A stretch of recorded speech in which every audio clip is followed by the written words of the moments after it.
Faculty and administrative colleagues, returning students, and above all else today, of course, members of this great class of 2016 and transfer and exchange students who are new to the college today as well. Welcome to Colby and to this assembly, the traditional and highly ceremonial start to the new year.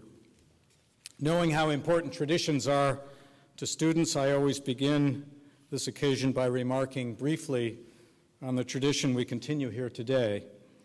For at least 60 years, all new Colby students have been formally welcomed in this way.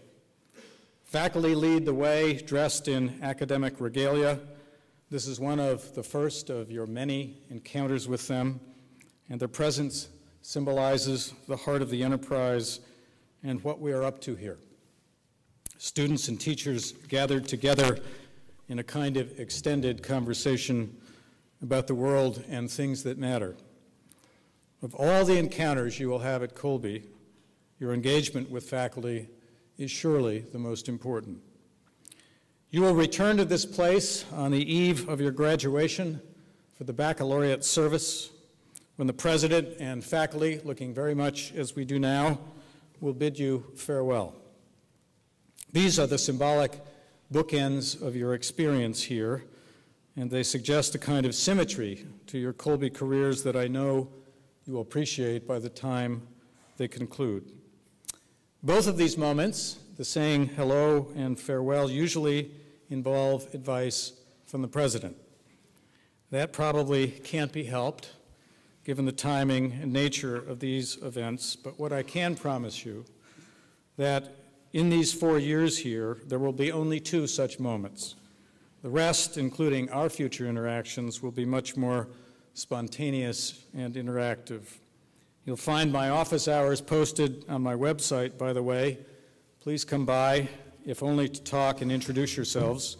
No more complicated or compelling reason is necessary. Even as this event sustains a long tradition at Colby, there is something different and special, indeed unique, about this particular first-year assembly. As you've been told many times already in the past week, I know, Colby is celebrating its bicentennial this year. So you are coming to us at an auspicious and indeed unrepeatable moment in the long history of the college. No other class will be able to say that it arrived in the year of our 200th birthday. And for better or worse, no other class will be able to say it heard the President's bicentennial first-year assembly address. If that thought makes you a little nervous, imagine how I feel. I've been spending time in the library's special collections recently, looking over presidential addresses from important moments in Colby's history, and guess what? They're all there. Speeches from the 50th, 75th, 100th, 125th, 150th, and 175th birthday celebrations, preserved in perpetuity for future historians and curious future presidents. I know what you're thinking, because I'm thinking it too. This better be good. So I'll do my best. In case things don't work out, and unlike, I think, all of my predecessors, I will have the opportunity to erase my hard drive. I'll begin by pointing out that this place in which we're seated and gathered today, Lorimer Chapel, was the first building erected on the Mayflower Hill campus. It was started in 1937 and is named after George Horace Lorimer, Colby class of 1898, and editor for some time of the highly regarded magazine, The Saturday Evening Post. With a single gift, Lorimer covered the entire cost of this building. This is a theme you will find repeated around the campus and in what I offer up today. It's now hard to imagine Colby being anywhere else than here on beautiful Mayflower Hill, but not so long ago this assembly would have taken place on the downtown Waterville campus, probably in Memorial Hall along the banks of the Kennebec River. It was there that Colby had its beginning and where it developed into something resembling the institution we know today. Memorial Hall once housed the Lion of Lucerne, which now has its home on the street in Miller Library. The lion is definitely worth a visit, by the way. It is a very moving tribute to Colbyans who lost their lives in the American Civil War. The first-year assembly seems to have started on the old campus in 1939, just before the beginning of the move here to Mayflower Hill. The Colby Echo of October 4th, 1939 notes the invention of this tradition and goes on to note that the convocation was followed by a group photograph and a tour of the campus. It also notes that activities the following day included a campus picnic and an illustrated address on Colby's history by Professor Herbert Carlisle Libby. You'll be relieved to know that I don't intend to burden you with a history of the college today, never mind an illustrated one. But I'm intrigued by the notion of a brief tour, an audio tour, of the campus as a way of piquing your interest and encouraging your further exploration. So here are a few things of note on Mayflower Hill. When you leave here today, have a look at the summit of the tower on Miller Library. You'll notice a beautiful and very large and somewhat odd weather vane in the shape of a sailing vessel. It's an image of the sloop Hero, the ship that brought Colby's first teacher, minister, and later President Jeremiah Chaplin to Colby in 1818. Chaplin was the first faculty member appointed by the Board of Trustees following the granting of the charter by the state of Massachusetts in 1813 to the Maine Literary and Theological Institute, Colby's name at the time of its founding. Chaplin sailed from Boston on June 20th, 1818.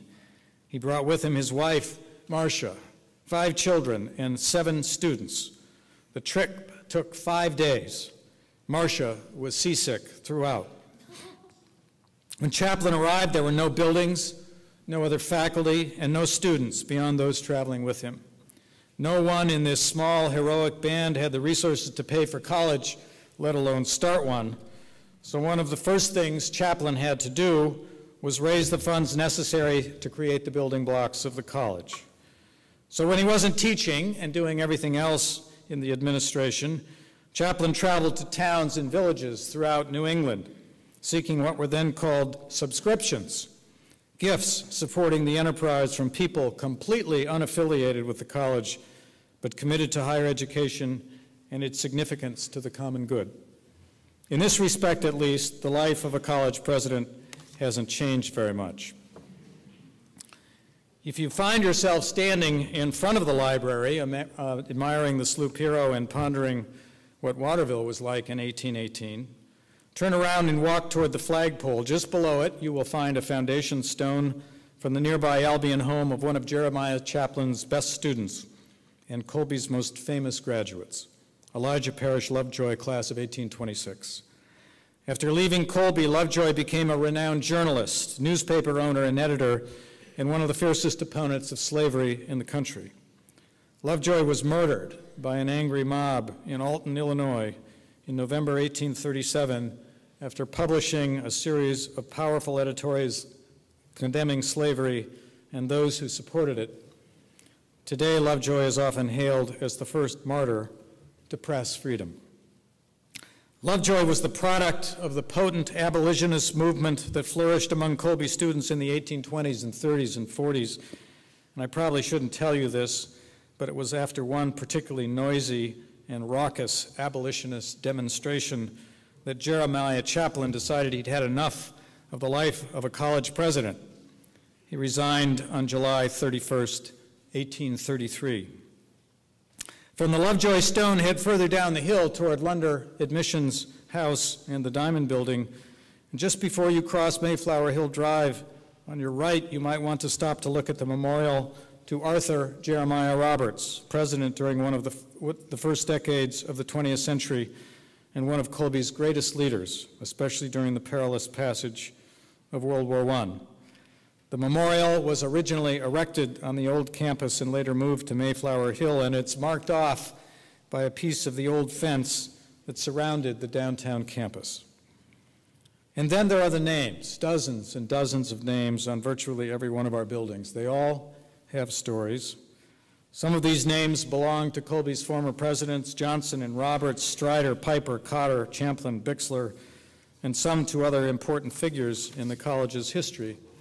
Those of you living in Mary Low will want to know that your home is named after Colby's first woman graduate, class of 1875.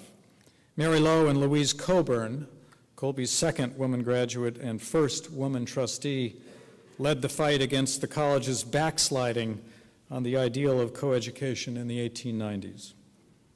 You'll notice other names commemorating acts of generosity that brought the Mayflower Hill campus into being: Anthony, Mitchell, Schuff, Larimer, Diamond, Miller, Pugh, Grossman, Lunder, Alfond, to name just a few. Among the most recent of these is the Cher Swenson Watson Alumni Center, named after roommates from the class of 1968 who came together to fund this important new home for alumni activities and programs in honor of their friendship. You'll find a lot of Colby history on the walls of the Alumni Center, affectionately known as SWAC, and I hope you'll take a few minutes to visit there sometime soon. At the very summit of this pyramid of Colby philanthropists is, of course, Gardner Colby himself, for whom the college was renamed in 1864.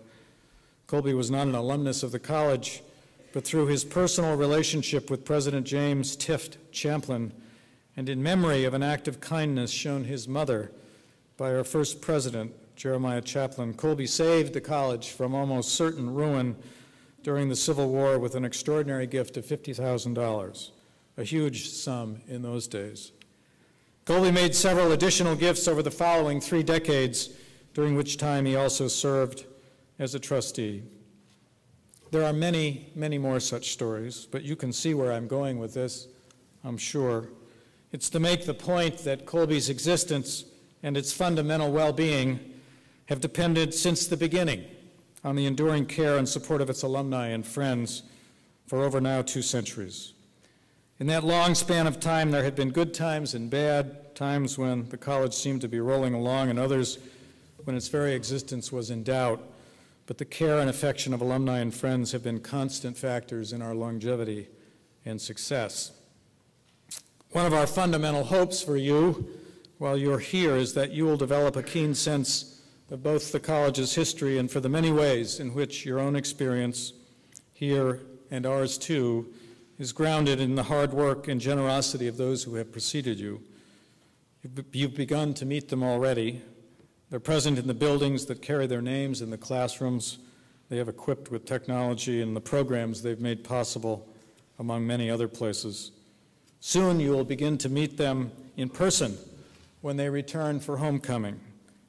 This fall and other gatherings of various kinds, I urge you to introduce yourselves. And so you are now part of a community that lives in time as well as in space. As you become members of the extended Colby family, you become a part of something larger than yourselves. Your presence here obliges you not just to understand that fact, but eventually to find ways in which you too can be bearers and champions of the Colby legacy. For most of us, of course, assuming the Colby legacy will not involve the grand gestures of philanthropy I've mentioned, but there are many other forms of engagement and support that are just as important and consequential. You should know, for instance, that each and every year nearly 1/2 of all living alumni contribute to the Colby Fund, the annual giving program that goes directly to the support of the operations of the college and by extension to each and every one of us. And hundreds of alumni are involved every year in myriad volunteer activities of one kind or another, serving as career counselors. You will meet them as well, conducting interviews with prospective students and organizing and attending Colby events in cities around the country and indeed throughout the world. These opportunities and more are waiting for you on the other side of your campus existence. In this sense, remarkably little has changed here over the last 200 years, in spite of the vast changes in Colby's stature, its resources, its physical setting, and the extraordinarily important changes that have occurred in the curriculum. What remains true is that the affiliation you began last week is one that will endure for the rest of your lives. It's also important for you to know that the intellectual adventure you begin today is still played out in much the same way it was when Jeremiah Champlin arrived in Waterville with his first 7 students. This is still a place where the educational mission and experience is realized in close encounters among students and faculty in the focused setting of a residential campus. The world around us is changing very quickly in this regard. Think of the stir caused in recent months and years by grand announcements about virtual learning at major research universities. But here, the notion of an embodied, face-to-face form of education rooted in the practices of conversation and dialogue prevails. 2 qualities are especially important to our individual and collective success in this face-to-face setting. Because we're in the historical mode, and at the risk of being a little old-fashioned, I'll call these qualities the cardinal virtues of the residential liberal arts college community. The first is the passionate and committed engagement with the intellectual work we do together, and the second is civility, our capacity to engage in this work in a deeply respectful and supportive way. Let me elaborate briefly on each. Calling the work we do here together intellectual may seem excessively narrow and a bit cool, but I really mean to invoke something very broad and exciting and thoroughly emotional. As an intellectual community, ours is an enterprise devoted to the exploration of ideas and to investigating the past, to valuing artistic and cultural expressions of every kind, to understanding and debating important political topics and social issues, to investigating and understanding nearly every facet of the natural world and the human world around us. There was a time when all of these things might be gathered under the rubric, the life of the mind, which is still apt, but for the fact that the adventure we're engaged in, that you are now engaged in, is in every bit as much about the world as it is about the mind, about what's happening around us, about the things that we and others care about, and about the meaning of it all. Passionate and committed engagement, your passionate and committed engagement, is a key virtue for at least 2 reasons. First, we've learned a lot in recent years about the relationship with the intensity of student engagement in college and both achievement and satisfaction. The research can be distilled simply. The more actively and intensely you're engaged with your work here, the more varied the forms of engagement you're involved in, the more meaningful, richly rewarding, and successful you and we will be. But by engagement, I mean in part and also a certain attitude on your part, inquisitive, curious, eager, excited. Engagement also implies your involvement in certain activities. First and foremost, the opportunities Colby offers you to work with faculty in real and consequential forms of scholarship. Intensity of interest, I know, is one of the things that faculty respond to best, and when you express your interest intensely, you will find that this faculty will be very responsive indeed. You will also find that your academic programs are loaded with other opportunities for engagement outside the classroom, lectures and advisory groups, discussion groups, and manifold opportunities to participate in formal and informal intellectual encounters with other students. And you will find opportunities to engage in practical learning and public service of various kinds in Waterville, Central Maine, and beyond, where what you learn in the classroom gets tested against the stuff of the real world. As we celebrate Colby's relationship with Waterville in the context of the bicentennial, these forms of engagement are especially important. What we as teachers know is that the principal obstacle to the kind of engagement I'm recommending is passivity. Nothing is more certain to constrain your growth here than the notion that you will learn by way of quiet osmosis, by sitting attentively in classrooms and laboratories and listening politely. Listening matters in certain ways, and I'll come back to that momentarily, but the real key to your growth here is your personal and passionate engagement. We're also intensely aware that intellect severed from moral energy and passion is cold and lifeless. It's not our job to advance any particular values in our teaching. Indeed, as I will suggest in a moment, a necessary part of our work is to inspire you to question your beliefs and certainties, and others too. But please do not confuse such questioning with cynicism. Our desire is not that you come away from Colby without conviction, but that your convictions become more thoughtful and reasoned, and that you understand the broader context in which your values, all values, originate, develop, and interact. One moral sensibility that I'm sure we would all agree is essential to the sort of experience we aspire to provide is your inclination to be involved in the world around you. Whatever the particular object of your enthusiasms, you should know that the desire to influence events, along with the skill of doing so, belong among the fundamental goals of liberal education. Which brings me to virtue number 2, civility. Our appreciation of the importance of civic and moral obligation brings with it certain other obligations. The first is an appetite among all of us for new ideas and a tolerance for intense but civil debate and exchange and disagreement, which I can promise you, you will experience here. When large and important topics are at issue, the family discussion here is a little noisy, and indeed it should be, for we really can't understand ourselves or the important questions of the day without challenging one another. But this appetite for debate and challenge and exchange must always be tempered by our common commitment to respect.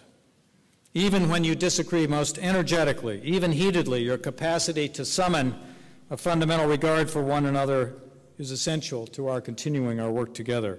We may disagree, we will disagree, but we must always have an eye to the more fundamental things we have in common, this place and our work in it. As important as it is, respect will not protect you from feeling a certain level of intellectual discomfort, at times deeply personal, as you make your way through Colby. Inevitably, and perhaps especially in your interactions with one another, your fundamental assumptions are going to be challenged here. And that's the way it should be. If everything you currently think about the world remained comfortably in place throughout your time here, we would have failed you in a very serious way. You need to remember that. And also, you need to be able to engage in the hard and rewarding work of staying open and engaged in spite of your discomfort. And that's where listening comes in. Your capacity to listen, really listen to one another, is terribly important.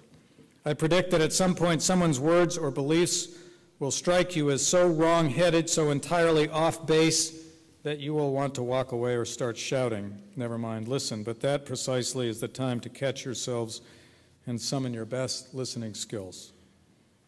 The flip side of listening, of course, is speaking to others in a way that invites their listening, conversation, and further response. You can't really benefit from new and different people or ideas unless you're prepared to get to know them a little. And that requires exchange and conversation and dialogue, and conversation demands patience and persistence. It also demands a way of expressing yourselves that invites response and that is from the outset respectful. What's ultimately implied here is a delicate balance between two very powerful values here at Colby. Because our mission requires the unconstrained exploration of ideas and the questioning of received wisdom, we place an extraordinarily high value on the freedom of expression.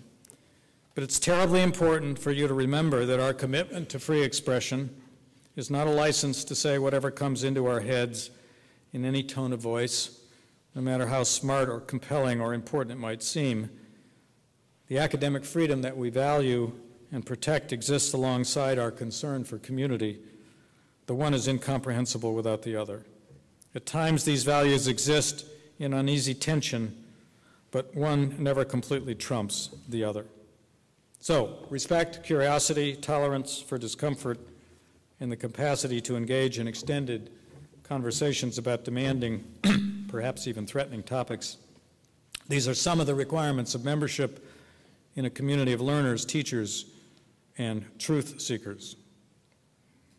Our appreciation and practice of civility is especially important in light of the growing diversity of the college. As you just heard from Terry Cowdery, yours is one of the most diverse classes in Colby's history. You come from all over the world and from different material circumstances, cultural backgrounds. You have a great deal in common, but it's also important to be mindful of and interested in the ways in which you are different. This is, of course, a good thing, this diversity, For we're all convinced, I'm sure you are too, that our differences enhance dramatically the educational experience we provide. So valuing difference is a part of the educational agenda, ours and yours. It sounds easy, but in practice it's very hard. For really valuing our differences necessarily throws us outside our comfort zones and into other zones where unfamiliar assumptions and perspectives prevail. Being able to listen carefully for and to those different assumptions and perspectives is vital, and so too is your continuous awareness of the fact that your own experience of the world is neither universal nor identical to the experience of others. All of this implies and finally requires real sensitivity on your part and a certain thoughtfulness and deliberateness in the ways you interact with one another. Let me make one last observation relating to the bicentennial celebration. Reading in the Colby Histories this summer, I was reminded of the fact that every particular moment in the history of an institution like this one is profoundly limited in certain ways. Sometimes these limits are material in nature, financial, but just as often they are limits on our moral imaginations and the things we value and desire. My reading also reminded me of how important student initiative is to breaking through those limits and to creating the conditions for real change. Over the long course of Colby's history, students have been crucial actors in the evolution of the college. This is not to say that students have been alone at the forefront, but it's hard to think of a really important shift in outlook or culture that occurred without student engagement. So remember this, you can make a difference here. That's a part of the value of being part of a small place and a generally responsive place, such as this one. Individual and group initiative really does matter, and that's generally a good thing. It also brings with it certain obligations. The first has to do with learning about how the college really works. That will take a bit of time and perseverance. It's a pretty complicated place, as it turns out, but you will be better prepared and able to make a difference if you understand how things happen around here. Don't be afraid to ask questions. It's also worth recalling that many of the important changes that have occurred at Colby involved events and broader movements in the world around us. It's sobering to know that the major crises in the college's history, or at least most of them, came during times of war, when the educational enterprise was seriously threatened by wartime necessity and scarcity. The abolitionist cause that swept through the student body in the first half of the 19th century was consequential in another way, and so too was the long, sometimes unsteady march toward true coeducation, spurred on by Mary Lowe's and Louise Coburn's dramatic gestures in the 1890s. Like many places, Colby experienced both the swelling hopes and profound disappointments of the 1960s and the anti-war and counterculture movements. And the legacy of the civil rights movement echoes to this day strongly in the college's unfinished work on behalf of diversity and opportunity and equity. While Colby sometimes feels like a world apart, it really isn't. And of course it can't and shouldn't be. You will find your own points of reference and connection, and in doing so you will understand how deeply relevant what you do here is to the world out there, and in which you will be, we hope, committed and consequential actors. 4 years from now, when you gather again for the last time in this place, you'll be on the verge of assuming your own places in the world beyond Colby. Between now and then, you have a singular opportunity, one that will never be repeated in your lifetimes, to focus on the development of your talents, interests, and basic intellectual capacities, and to understand much, much more about the world. I urge you to seize this opportunity with all the zeal and energy that you can muster. You won't be sorry for the effort.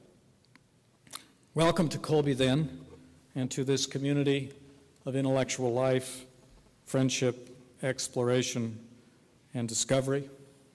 Don't hesitate to stop by my office, to talk with me when you see me on the campus, or to ask me to lunch. We're all teachers here in our own ways. I'll do my best to be involved in your lives. Good luck. Thank you for listening, and have a wonderful first year at Colby.